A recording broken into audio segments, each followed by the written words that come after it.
What was the very first AWA feud that sort of brought you from somewhere in the middle of the pack to at least the semi-main event where you started becoming a bit of a money player? Ivan Koloff. I he when he was building him up for they went in stages. They brought him up. I think he'd won the title for Bruno then. Yeah, by then, yeah, that would have been like Yeah, yeah. 68 or So something, maybe. he'd already taken the title from Bruno. So I was getting ready for Billy and Vern, and the other top echelon baby faces, and just working with Ivan, you had to be, if you weren't great, you just didn't belong in the ring. He was so easy. It just the stuff he would do, and so I remember, just not even knowing when I just rocking some buildings, just blowing the roof off of, and I didn't even know what the hell I was doing. Just following, just getting in the passenger seat and following him. I remember tearing down some, it was a long time ago, so I remember tearing some buildings down. I think I went over. He got DQ'd for something. I got my hand, Moline, Illinois, and the place went insane.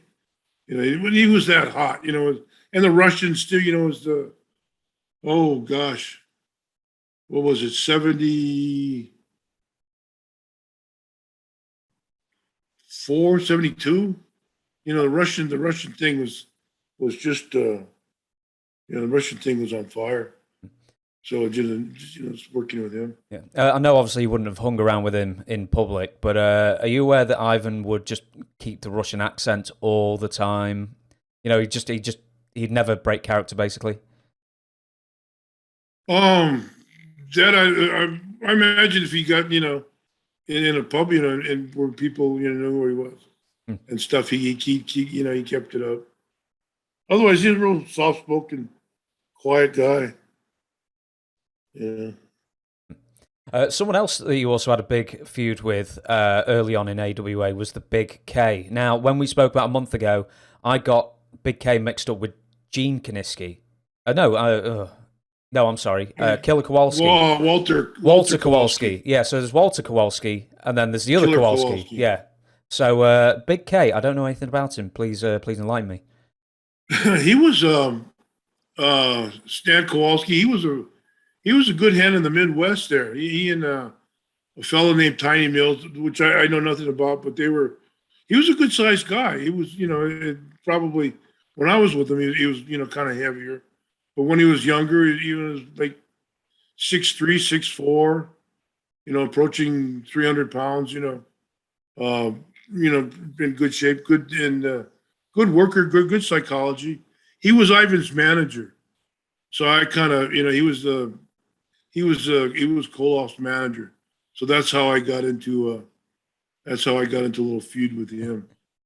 I got, well, he was responsible for, did some minute comeback on Ivan, and I was doing that baby place. So I was using airplane spin for a finish.